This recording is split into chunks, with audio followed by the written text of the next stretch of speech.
Today, we'll clearly understand the difference between the break and continue statements in C# loops.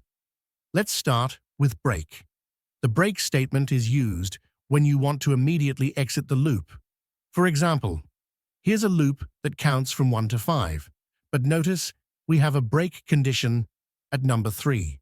When we run the program, as soon as the number reaches 3, the loop completely stops. It doesn't execute any further iterations. That's what break does. It exits the loop right away. Now, let's see what continue does differently. We'll use a similar loop, but this time, when we hit the number 3, we'll use continue. As you can see, instead of exiting the loop simply skips number 3 and continues with the next iteration. Clearly, the loop keeps running for all the remaining numbers. In summary, use break when you want to completely exit a loop under certain conditions. Use continue when you only want to skip the current iteration, but keep the loop running.